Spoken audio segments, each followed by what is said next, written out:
Okay, how's everybody doing today? Welcome back to our 8th episode of the Lincoln Real Estate Group Denver area coronavirus market update. Wow, so it was a little bit of a slow week on the breaking news stuff, but you know what? Our market really isn't worried about that. It's getting back to speed, so we'll be talking about that. So stay tuned. We're going to have some great information for you. There's still a lot of misinformation out there being spread around. We hope to bring you the real numbers and stuff so that you can make some good decisions. A lot of that stuff is people don't know anything about real estate. However, we do have one of the iBuyers that made some interesting predictions that we'll present to you guys and give you some context and stuff. They kind of went contrary to the leading economists and stuff, but so there's that. Now again, if you're watching live and you're watching via the Lincoln Real Estate Group livecast page, and you comment there, those will feed to us live. We are monitoring. It's going out 6 places, so if you're commenting on any of the others pages, we will try to do our best to get your questions or comments responded to. So with that, let's bring in our all-star temperature-controlled team. We have Jen Erzinger, our trusted broker owner and the guiding force of Lincoln Real Estate Group. Temperature-controlled, of course. Of course. Yep. Our special and always on top of things financing guest expert, Pam Wandry of Columbine Mortgage. And then down here on the bottom, we got Jen's A-Team, haircut-free broker associates, and Schabacher and me, Tony Pfau, reporting in with normal temperatures, 96.7. So, at any rate, how's everybody doing this morning? Good. Yeah. Happy Tuesday, week 8. Week 8. Crazy. Can you believe it? Week 8. It's I got my dog groomed yesterday, and it was 3 months. He's now bare, because of all the mats and stuff, and working on the 3-month haircut. So whatever it is, man, we're all in the same boat. But we had some for our audience here. I mean, we saw lots of activity in our market, lots of activity going on financing, right, Pam? Stuff changing. Ever changing, yeah. But I thought I wanted to sort of lead off with one of the iBuyers, Zillow, Open Door, those type of people. Zillow came out and kind of went against they took a contrary position to what we've been hearing from a lot of our leading economists. And I thought I'd bring that up because Zillow is predicting, they say, okay, well, housing prices could fall because of the coronavirus. And they had 3 scenarios. One was 1 to 2% by the end of the year. One other was 2 to 3%. And the other one was up to 4%. But they are predicting, they kind of factored into that there might be another epidemic or pandemic outbreak and another close down and stuff. And I just wanted to toss to the panel because when I looked at that, I'm like, okay, 1 to 2% at the end of the year in recovery in 2020. Is this really cause for concern? But so tossing, and you're I'm happy to address that one. Basically, the iBuyers, their business model really only functions well in an improving market. So if Zillow is saying, number one, that they're coming back into the market and are going to start buying homes again, they're really contradicting themselves when they're talking about having this 4% price decrease. Because if they were, that's actually enough margin for them to go from, they work on a very thin margin, by the way, for profit. And any kind of decrease as much as 4% could push them into losses. So they're contradicting themselves when they're doing this. And I don't actually know where these numbers are coming from because we don't have that data to show that homes are decreasing in price or that they're going to. Yeah. Yeah. I mean, if you scare people into believing that we're going to get that big of a hit, then of course they're going to, it's a rush to sell because they need inventory. They canceled all their contracts. They were one of the first, Open Door and Zillow, and they were some of the first ones out of the market, and they just canceled their contracts. So they were scared, and I don't think that they would be announcing that they're jumping back in if they were truly believing this model. Yes. And I have to take the article, I mean, even though it comes from MarketWatch and Zillow, Zillow famous for the Z estimates that we all know are deadly accurate and love. But I understand being erring on the cautious side. But there were a couple takeaways. I was like, okay, well, I didn't really see their sources either. But, like Dr. Yoon, who went through Katrina and 9/11, I am tending to pay a little more attention to their analysis, right, which is predicting, I think I've got it here, Dr. Yoon predicted, 10 to 15% decrease in volume, but values to still increase 1 to 2%. And so that was like, okay, Zillow's, and I would have to go to their middle, okay, we got a 1 to 2% drop at the end of the year, but they were saying 50 to 60% of volume. But I'm like, here's what our numbers were here in the midst of the first pandemic, right? In April, and I don't know, you probably can't see my mouse, but in April, right, we were at 73% of our normal volume while being closed down, and so that's why I'm a little hesitant to just jump in and say, oh, well, Zillow's predicting this, and I think we kind of have to look at this with some rational, looking at what our market is doing. Now they may be looking at other areas of the country. Our Denver market is robust. It has been so for a while. And for our audience, we'll be going through the figures here in a little bit that we're still seeing. I mean, we talked about a rolling start last week, and we're certainly seeing that. I mean, it's hard to dispute. There are absolutely going to be some nationwide number. Some pockets that are going to be down that much. It's just, especially since there's still markets that are completely closed still. Sure. I mean, how can you you can't help but have a decrease, especially if you're a smaller or a less robust market to begin with. That makes sense. Yeah. So, from a Denver perspective, from a Denver metro, it's just not happening. We're not happening. And for our audience, if anybody's interested in reading that, just contact one of us here, reach out, and we'll send you the link. But all in all, the takeaway for me was that, okay, in the same article, they're like, yeah, but it says it's going to recover in 2021. And I'm like, oh, okay, well, sure. That sounds good, because here's what the average price does, right? It varies throughout the year, goes up and down, and it recovers, and it'll drop down 1 to 2% and come back up. Our average price right now is still up above last year, right? By $20,000 in the median in April. So I'm like, okay, housing traditionally has been the number one hedge against inflation, people's biggest asset that they're going to use for retirement and stuff. And if you're living in it and it's long term, so a little dip because we have the seasonal slowdown, and then we get closed down because of coronavirus again. All right, but we're coming back up again, and I think. I don't see any reason why, if that happened again, seeing what we're seeing in the market now, why we wouldn't expect that. So, it's kind of even though it looks like it's bad news, I'm like, well, there's good news in there. It's like, okay, even if that happened, right? Tony, even if that happened, we're coming back in 2021. So, are you going to buy your house and sell it? If you're going to buy your house and sell it in 45 days, well, yeah, you might want to worry about it, but in the fall. But anyway, go ahead. But if you take 4% of a $500,000 home, you're only talking about $20,000. Yeah. It's not like you're talking about it going down 100,000, 200,000. We're talking 4%. Yeah. On the flip side, for a homeowner that's not going to be moving right away, that's a very absorbable a number.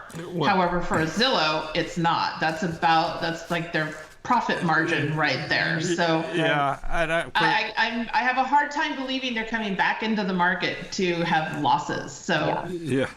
Well, I just don't know where those numbers are coming from. Well, they're struggling with losses before all of this. Yes. You know, they're not recording profits. So, yes. yeah. No, I just thought it was interesting. It really, I mean, I've seen some other articles where they'll quote one statistic. I saw one, I won't mention the name, one of the public radio websites, and the market was collapsing because the inventory was half in April of what it was in March. Yeah, I'm like, Okay. yeah, we were closed. We're shut down. The thing about statistics is you can't just take and latch onto one. And I got to say this, reporters, bless their heart, but they're not realtors. They're not in the real estate business. Half the time they don't know what they're talking about, and they'll quote one thing and trying to make some point. They're in the business of sensationalism, and they're not really getting to it. So if you guys are confused about what you're reading, just call us. I mean, but you got to. You can't compare. You can't compare inventory or for that matter, pending activity unless. How is that against the number of listings that you have? Then you can make some analysis. But just looking at one of the components isn't going to give you that. But anyway, sorry, I interrupted. Go ahead. Well, if I can just say that if we were only down by half when we're not supposed to be showing, and I'd say that's a fabulous statistic. I'm not only by half, but we should be down by like 100%. Yeah. But that's okay. Well, and we were at 70% of speed. I mean, I'm just like, okay, well, we're not seeing. Maybe they're seeing in other parts of the country, but that's probably good. Actually, they are. Some of these reports are coming from like Italy and stuff like that. Yeah, that's true too. And internationally. I'm not kidding. No, you're right. You're right. And you can't take Italy's number and put that into a Denver market and assume it's the same numbers. Well, Denver is and has been for a while a very competitive market. I mean, it's been brutal on buyers, for years. Yeah. I mean, we've got scarce inventory. Our inventory levels are still scarce. Actually, let's take a look. With Jen's weekend update, we don't have a drum roll or anything. We need a drum roll. We need a drum roll for the weekend update by Jen Erzinger. But yeah, so yeah, Jen, what do we got? Okay, so again, these are Thursday through Monday, because that's kind of what we consider the weekend here. But total, Denver Metro 5987, so that was up 200. The new listings that popped up, 818, which was up 110 from the previous week. Wow. 940 of those went under contract. So as you can see, we're kind of gobbling up some old inventory from previous weeks. We only closed 353, which is down, but again, we're kind of working off a 45-day timeline now, so we're not really sure when some of those. I expect a lot of these to start closing this week or next. And then the withdrawals were 64. Again, I don't know how we even need to look at this number anymore, since we're kind of all counties now in the Denver Metro are allowed to show. So this could. I don't even that know. That number has significantly gone down across the counties. Yeah, it has. From when they said you can't show, that it kind of spiked a little bit right there. And that was in like the Thursday through Monday window. I mean, that's exactly. still a lot of activity. And the 7-day weekly thing that we'll get here in a second is kind of saying the same thing. And so. So the indicators, I guess, is probably a good time to go to that. Maybe. Let's see, we got this. So yeah, the indicators on the 7-day week. It's same story. If you look here, these are pendings in the last 7 days, right? 1,460 went under contract, and our inventory started to pop way up. Right after we got the news that we were going to be opening up, went down, and so the number of new listings coming on went down. The big takeaway here is this trend line, which switched to, it was flatlined last week, but it's heading up in the number of pending. So that trend line is like how much buyer activity do we have going on out there, and so that's a really good sign. This little gap in between the pendings and the new listings is kind of like, all right, that's kind of representing what of the old standing inventory is getting, eaten up, so to speak, or put under contract.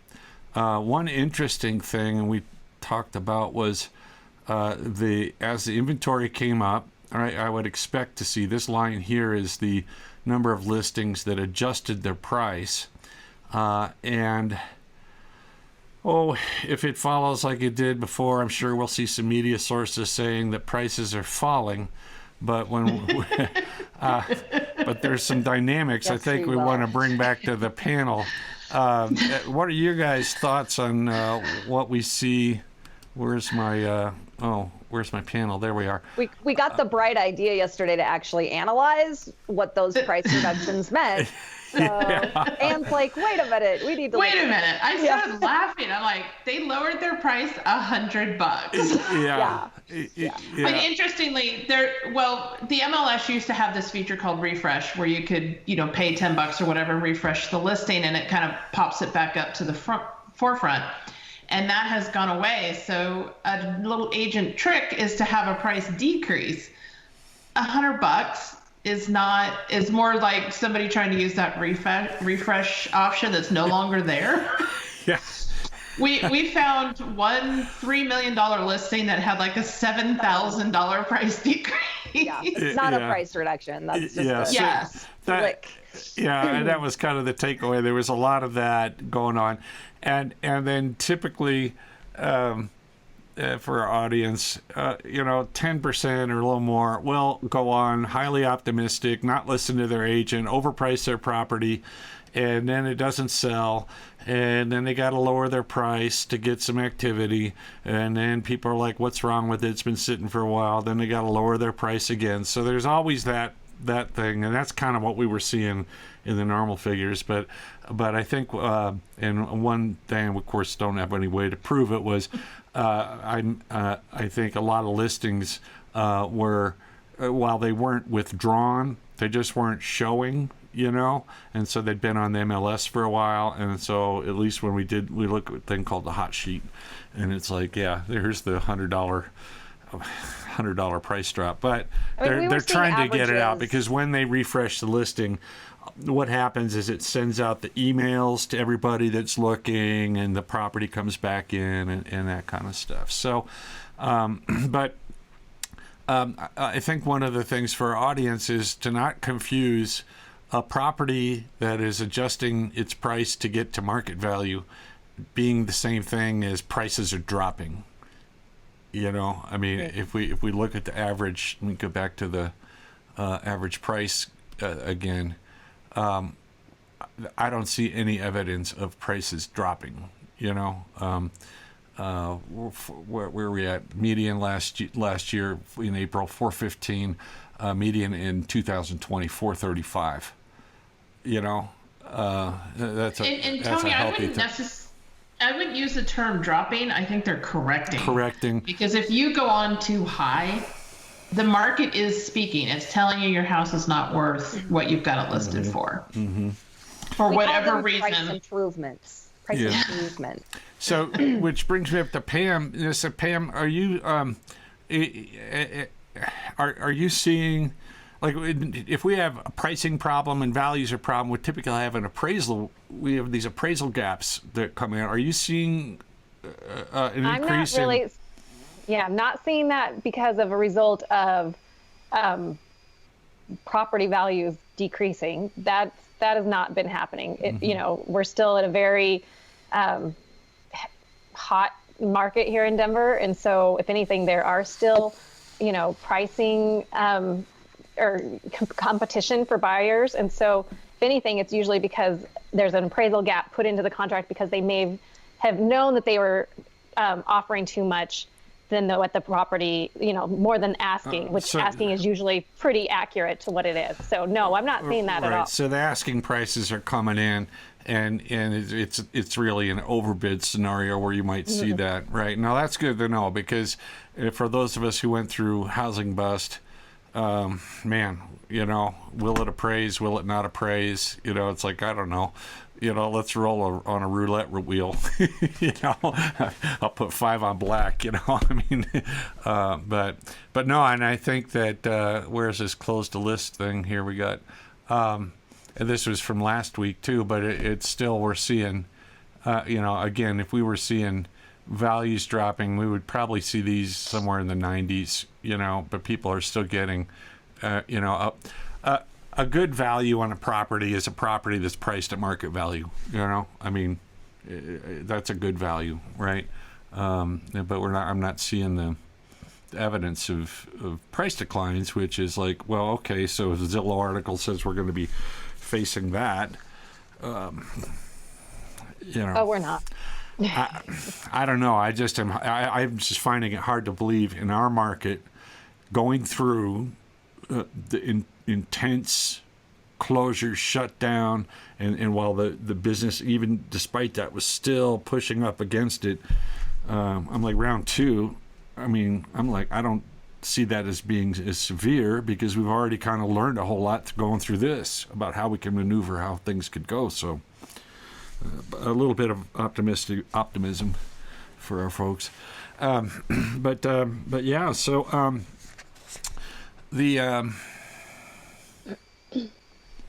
oh, you saw that? You guys saw that part where Tony's brain just evaporated? I don't know if it went. Break. I don't know if it went through in the ether there, but it just, whew, good thing that I have notes. Yeah. So, but. Well, Tony, we still have buyers waiting in the wings. Well, we still have loan programs that have disappeared for the short term, but are starting to come back. Yeah. Once those free up and all these buyers are back at work, can get the loan programs, they're back to buying houses. Well, and we're just not going to have. It's going to keep that pressure on this. Well, it is, and Pam and I had talked, and we're going to jump ahead to. We're not going into financing section yet, but Pam, you had mentioned that refis were down in mortgage. What's the status on new mortgage apps?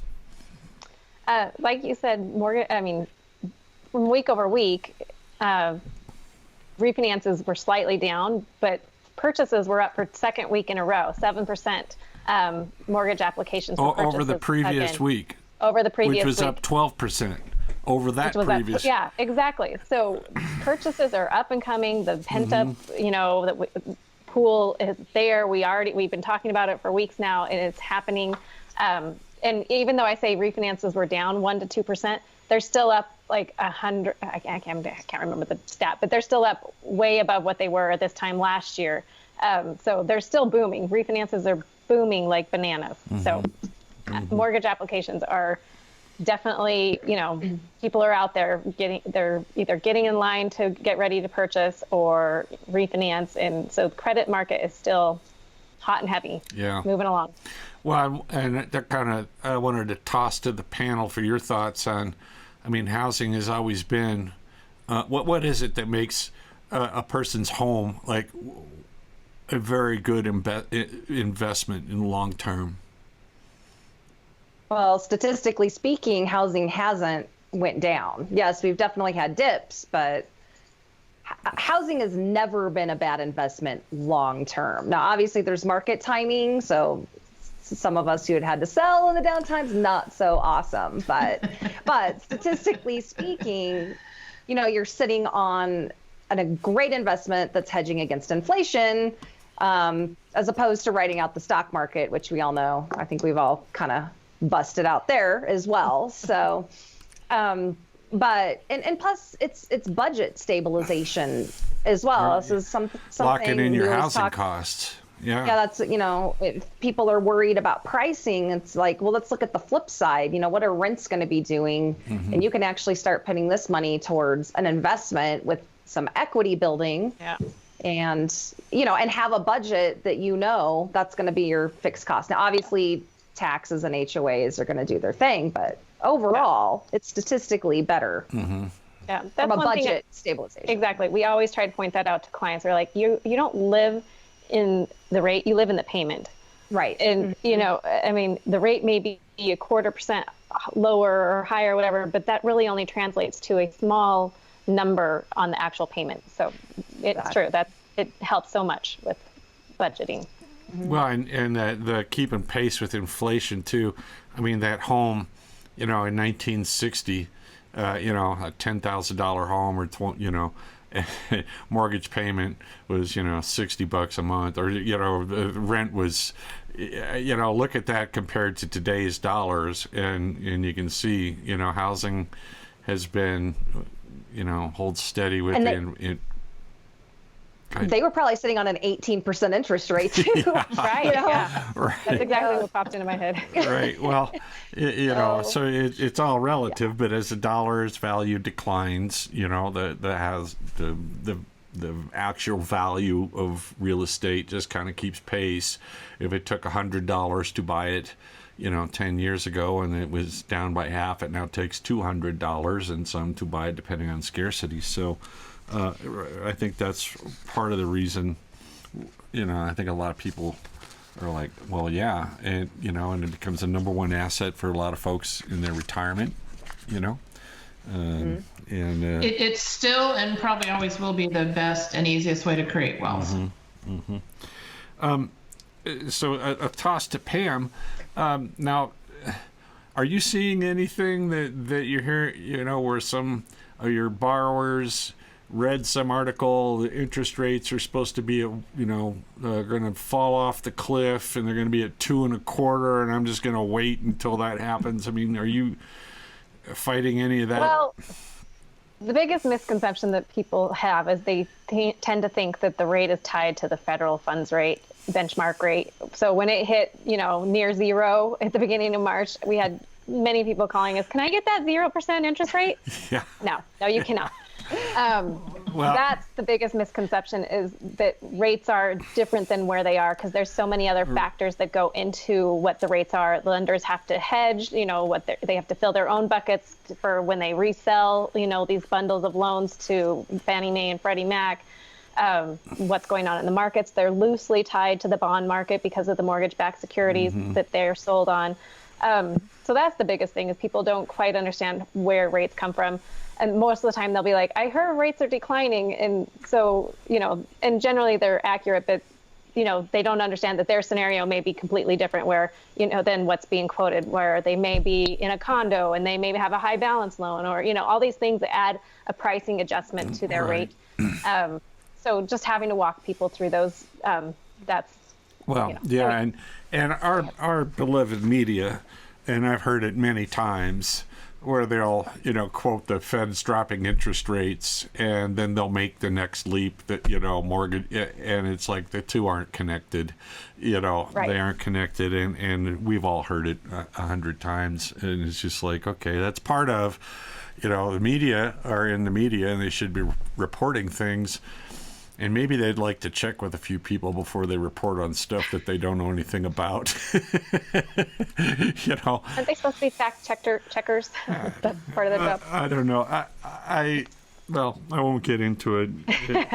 For those that are interested, if you'd like to see a wonderful piece of work, that it was like it didn't say anything at all. Matter of fact, the point they were trying to make, that was housing was collapsing, they were making the point that inventory was short. And I'm like, well,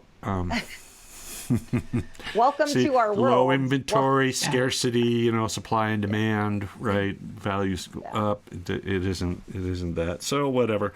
Right. But why do you think our media and people get this wrong? Headlines sell. I mean, that's just the end of the day. We're in a 24-hour news cycle. Everybody needs the great next headline. And Clickbait. negativity sells over Doom and positivity. Period. End of story. And since we're all at home, well, I know that's kind of easing up, but since most of us are still at home, with the TV on, hopefully not, but it happens. It's just, you're going to absorb that, and it's just hard not to believe it. If that's what's being reported, it must be true. But there's just so many ways to spin statistics, as we've already talked about already, that, it's just a good way to create chatter. Well, and for our folks out in Facebook land watching this live or later, if you have any questions, just call us, any of us here. We can get to the real numbers in a minute or two at best, and you can get some clean insight. Plus, these figures also pertain. We can zone in into or hone in into the specific market that you're worried about. I mean, if you're a Highlands Ranch, we can start, okay, here's what's going on in Highlands Ranch. Well, often it's a little different than what's happening in Parker, which isn't that far away. And so that information would be good. For our panel, I just wanted to toss, for those that are in a position to move or buy or, sell, what are the pros of doing that now, or any cons? Or I just want to toss that out for like a theme discussion. Is there any advantage to waiting if you're thinking about buying? Is there any advantage to waiting if you're thinking about selling? Or is there an advantage to get going now? I know we've talked about this before in an earlier show, so this might be a repeat, but I'll just hit it off from financing side. Is rates are lowest they've been in basically like 7 years. Granted, it's also kind of harder to get a loan right now for certain demographics, like depending on your how much you're able to put down and things like that. So there is that catch-22 that it's a little more challenging with non-QM not being available, down payment assistance programs kind of gone away, jumbo, things like that make it more challenging. But the rates are very enticing because 3.26 is what Freddie Mac quoted for last week with 0.7% fees. Mortgage Bankers Association quoted 3.4. So, fantastic rates. Great time to get in if you can right now, financing wise. Tony, you can't time the market. People think, I'm going to buy when it's lower and sell when it's higher. There's just no way to know and to actually quantify when that's going to happen. So you need to make the move that's right for you. And if you feel like it's time to move, make the move. We're here to provide that support and that advice and to help you through that process. And if there was something we thought that maybe might not be the best move right this moment, I'd tell you. I don't hold back. But ultimately, as far as buying, I think right now is a great time to buy. And selling, I think you're going to deal with a few things because we're still dealing with all the disclosures and everything that goes along with COVID-19 and what's happening right now. But it's not, I wouldn't say don't do it, but I would say make sure it's right for you. This is what you want. And there's also the segment of the population that might have to move. Right. That's a different conversation. Sorry, Jen. Oh, no, I didn't know you weren't done. Sorry. I thought I was, and then I wasn't. Happens to me all the time. I think a little bit on the flip side of the selling side, all my clients did decide to wait, but not months. We're waiting 2 weeks. So I think a low inventory market's a fabulous time to jump, but you still have to price correctly. I can't stress that enough to people. It's like we can't go in 20 grand high, even if you're the only house on the market. One thing I've always tried to pound into my sellers' heads is, yes, buyers will come in and overbid, but it has to be their idea. Yeah. They're going to look at you at 20 grand over and be like, no way. Because they've seen all the other inventory. Well, and they're watching it online, and they watch how they got to go through a drop, Yeah. And they know what your neighbors they know what your neighbor's house looked like too. That's sort of one of the disadvantages of a low inventory market and lots of competition. Yeah. It takes a while for these buyers to get in. It's like, no, we know what your neighbor's house sold for, and so from a sales perspective, as long as you're willing to assume the risk, perhaps. And it's low inventory, then, hey, let's go for it. Well, and then I agree with Ann too, that it's a good time to buy. Well, if you want to be out there, it's a great time. And even if you're buying and you've got to overbid to get into something, I mean, you're locking in your housing costs, right? You now have an asset that's going to be appreciating, you're building some wealth, right? Even if the market takes a downturn, like you said, in 2000, was it 15 or 16, the market came back as if the housing collapse had never happened, right? It was like a light switch. So long. We woke up today.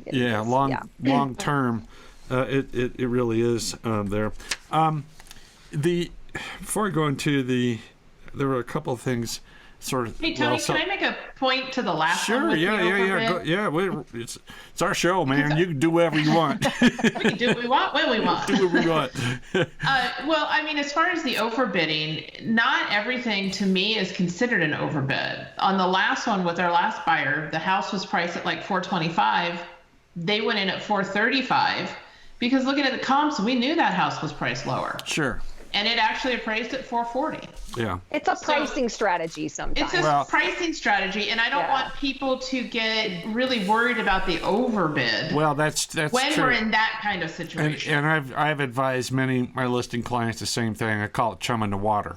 I know where value is. If we go in a little bit below, we're going to get 10 to 15% more activity, which brings in competitive bids. So to your point, it is a pricing strategy, which leads me to my next point.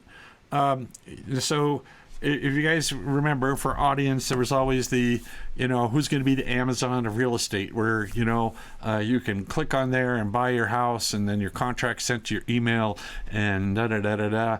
And I think out of the COVID case, and here's my take, and I'll throw it to the panel, but, we got virtual tourings, we got virtual closings, we got a bunch of e-documents that have to be done. We have tons of disclosures that have to go on. My thinking is, and it's the same with the mortgage, is our people need professionals on their side more than ever. What are your thoughts? Well, I can give you my thought. Again, I don't ever hesitate to give you my opinion. Yeah. I see a lot of this sort of move to virtual showings and iBuyers and those kind of companies coming into the market, trying to more make real estate buying and selling more of a technology platform. But fundamentally, how people buy and sell houses still has not changed. I literally am waiting for the gold jackets to come back from Century 21. Because we should do those. No. Maybe not gold. Green and blue. Thanks, Ann. What a Maybe great idea. But seriously, now more than ever, I think, is when buyers and sellers need a knowledgeable, I know what I'm doing real estate agent on their side. Because there's and lender too. Much to navigate right now. There's so much. And the point and click, apply for your loan, at whatever online loan site of the day there is, without the borrower getting any advice whatsoever. I just we had a buyer that bid on a Zillow house, and there were multiple offers, and they were in first position, but Zillow was pushing us to waive their home inspection. And the buyer is actually thinking, I need to do this, otherwise I'm not going to get a house in these overbid situations. Yeah. And we ultimately said, advise them over and over again, no. One sewer line, one air conditioner, one roof, any of that. Well, and that's your entire profit. That's money you can't recover from. And to that point, a buyer heading off and trying to navigate this world on their own, man, you're just asking for trouble. You're just asking for trouble. I tell people, I said, there's 1,000 ways. Professionals can get tripped up in a real estate deal. I'm telling people to know what's going on. They're at an extreme disadvantage. So a little bit of. Yeah, imagine if that buyer wasn't represented, Ann. They would have bought that house without a home inspection. They would have bought that house. Now, on the flip side, we ultimately said no, talk to them about the pros and the cons of doing that, which I could not come up with any pros. I couldn't. That there are none. Yeah, and ultimately they said, okay, we're not going to waive it. They took the other offer and they found a better house for a better price. Yep. Yeah. Fantastic. And did not have to waive the home inspection. Well, Yeah. and that brings up another thing too, and this is for the benefit of the buyers that are watching out in the audience. I mean, we can't just, hey, I want to go see this house at 4:00. You know, it's no longer a matter of scheduling a showing and racing out there. It's like now we've got some paperwork that has to be signed. Some companies are saying no first. All we're still allowing is a Zoom tour where the listing agent goes over there and then they do the tour. We all do a Zoom meeting and stuff. So we got, the point is, while things have changed, we still have stuff that has to be coordinated to get this going, to be able to get in and see the property. But at least we are being able to get in and see the property. So, driving all of this stuff, Pam's been patiently waiting while all these real estate brokers sit here and just, yap on forever. But it's Pam's segment here. So Pam, tell us what the heck has been going on in financing land, right? Well, first, I'm going to piggyback off of that, the conversation you guys were having about the value of having a professional. And right now in the lending world, mortgage brokers have been saving the day because of the flexibility that we have with being able to go to multiple different lenders who some may have overlays and some may not, and being able to find a place to place your loan. Whereas a lot of the big banks are not as flexible, and they've also raised some of their guidelines, to like 700 FICO, 20% down. And that's not the case for the mortgage brokers arena. And so we've been able to stay pretty darn steady and help our clients. Not saying that it's not hard on some of the clients. We've talked briefly about that, you don't have as much to put down, or, your credit needs some work. It's a little more challenging for those kind of buyers or clients right now. But for the most part, mortgages, like I talked about before, are going, gangbusters. Rates are great. We're still getting a lot of, applications in, both refi and purchase. The biggest thing that I kind of wanted to touch on is that we're seeing the lenders are concerned about is employment. Obviously, want to make sure that people that are under contract and are locked on a loan, they want to make sure that they're still employed by the time we close. And so there's multiple VOEs going on. Even just a pay cut can be detrimental for a loan. If it makes it so you don't qualify anymore on that with your debt to income ratio. So that's the biggest thing that we want to watch, and that I'm sure lenders are talking to their clients about. I know I am. Like, how's your employment? Do you know have you heard of any furloughs or layoffs coming? Kind of things. How stable are you? What kind of industry are you in? Just having those conversations up front so you can be prepared. The other thing is, I did read somewhere, and now I can't remember where I saw it, but 80% of renters were able to make their rent payments last month, or at the beginning of May. So that is fantastic news. I mean, at least partial, if not full payment. So that will help trickle down to people that are landlords, being able to make their mortgage payments. Forbearance went up only a slight amount. Last week it was 7.54%. Total loans were in forbearance. As of May 3rd, it was 7.91%. That's nearly 4 million households now in forbearance. But grand scheme of things, that was a small increment. Ginnie Mae loans, FHA, VA, USDA, those ones are the ones that are hit the most. 10.96% of those loans are in forbearance. And they're typically low down payment loans anyway, right? Yeah. Yeah. Exactly. Audience. Yeah. And it's mostly banks that have been hit the most and have most of the most clients under forbearance. Yeah. So, the good thing is credit is still available. We're still out there making, sound, strong loans. We're closing on time for the most part. Granted, it is a longer lock period a lot of times. And so mortgages we're doing great. It's, I think the real estate industry, mortgage industry is what's going to help bring this whole thing through, the whole economy. It just is. Yeah, I think you're right. It's contrasted to being the cause of the economic problems back in 06 and 08, but we're in a much, as we talked about, more solid position, and I'm kind of circle back on that Zillow thing. I just got to thinking, I go, okay, so we come out of this first heat of Corona shutdown, and we got the kind of activity that we were seeing. I would expect. It used to be 70% of a property's appreciation was done between February and May, when we were in our peak, scramble season, right?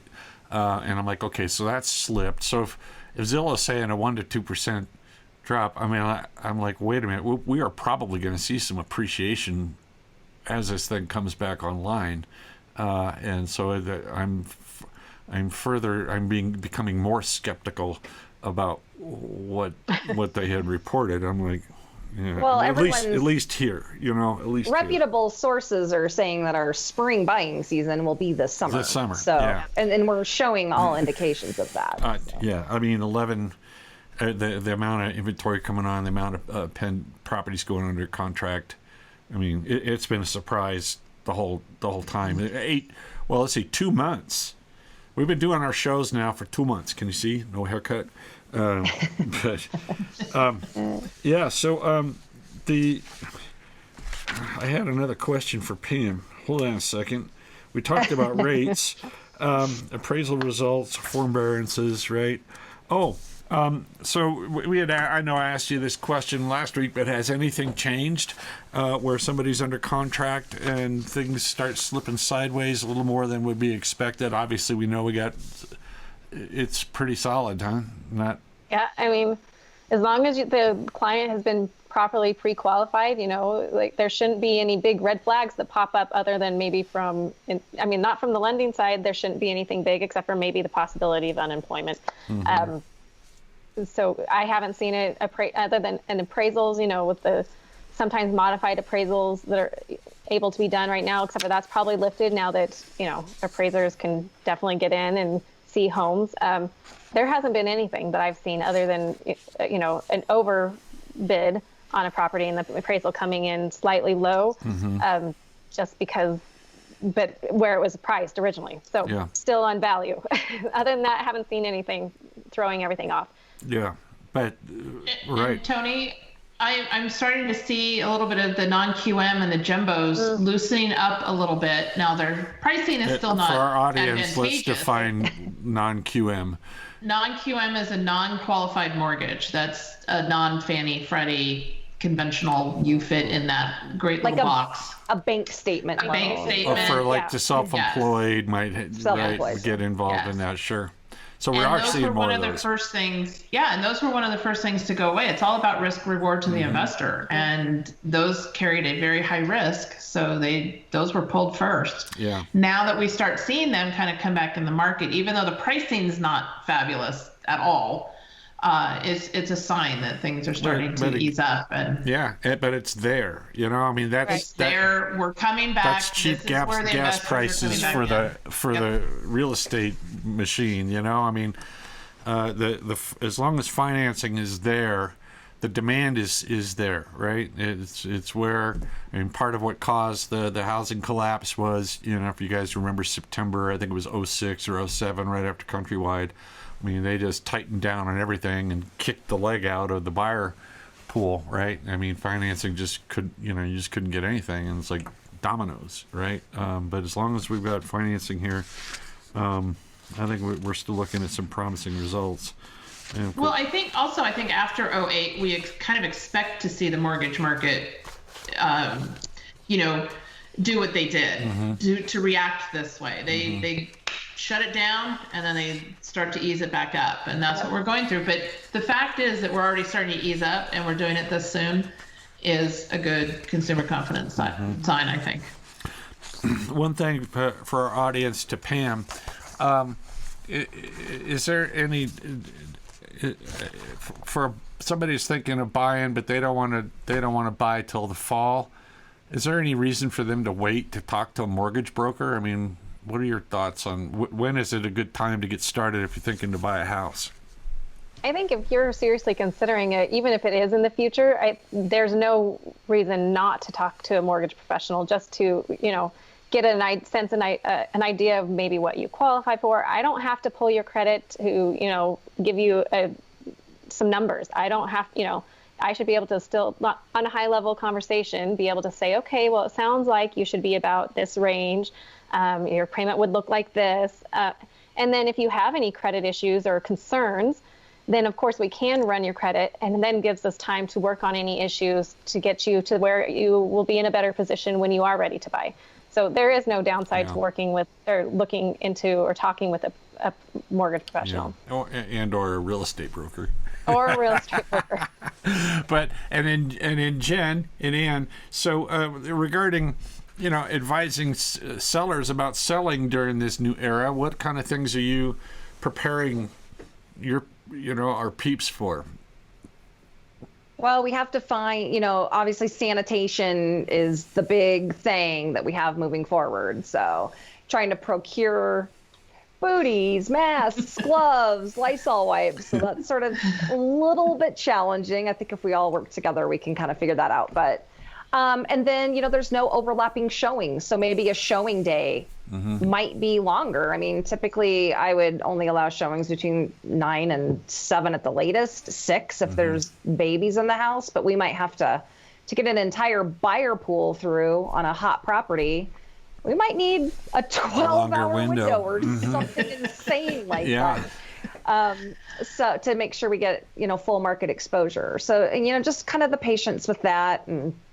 And the sanitation thing is really our biggest. Signing waivers, all that fun stuff that comes along with a new problem. So with new problems come new liabilities. I'm telling you, the bus full of lawyers is sitting out there just waiting to figure out what the heck to do with this one. What about you, Scary, Ann? but probably true. Yes. Unfortunately. Yeah, and I think for our audience, sellers or buyers, I think it's very important, and this holds true, coronavirus or no coronavirus, it's very important to have your expectations in line with what reality is, and I think that's a big part of our job is to educate our people. It's like, yeah, I know, but here's kind of the way it's working, and if we can all go along with the way it's working, everybody's going to have a smooth ride. It's when you try to get some friction, and I want to do this, it just becomes a very rough process, and we like things to go. We like less high speed bumps, right? That we don't hit doing 90. Yeah. We like to get over our bumps and get through them. So we're cruising along here. Really That's all right. It's our show. We can go as long as we want. If they don't want to watch, they can watch us later. We love you all. And Ann said her power went out. So let's see. She's frozen. She's frozen. So I guess probably a good time to go to the memes of the day. This one might be appropriate here. Let's see. One of the things we have in Coronaville is, hang on a second, let me get me out of there, is, what day is it? Monday, Tuesday, 1982, Saturday. Been there, done that. Yes. Yeah. And then we had another one here, what motherhood and being a real estate agent looks like. I'm sure Pam and Ann and Jay.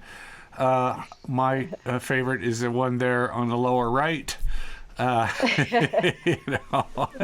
Here. Lucille Ball. And then now you guys heard about the murder hornets, right? That are heading our way. We got the murder hornets, and there's going to be some other things. Well, if that wasn't enough, we have the shark gulls coming in June. So, No thanks. I don't think I want to encounter no shark one of gulls, right? Okay, well, we're out of that. But okay. Oh, let's see. I better get rid of our. Look at that. Ann's power went out. But with that, you guys have any close them up comments? Oh, I was going to announce, we may, depending on what we see in the news cycles and stuff, stay tuned on the webcast. We may start doing these on a bi-weekly basis, and then maybe offering like topical things in between. But we want to, as we start rolling up, it's like, okay, maybe we need to get a little more data in, and then we can start pinpointing stuff. But so stay tuned to we'll update via the Facebook page. But for you guys, any close them up thoughts for the day? Just hang in there. Everybody stay safe. And if you have any questions, of course, give us a call. But the market's heating up. I mean, the people I have waiting in the wings, we're getting ready to get some inventory. So yeah, rock on. I second that. You second that. Yeah. Hang in there. We just keep plugging through. I really do appreciate everybody that's joined us today or watches later. Again, if you're watching this later, just leave a comment in the comment box. We will get back to you. If you love to hear from you. And until next time, we all must say bye for now. So have a great week, everyone. Have a great week. Stay safe. Have a good week. All right. Thanks again.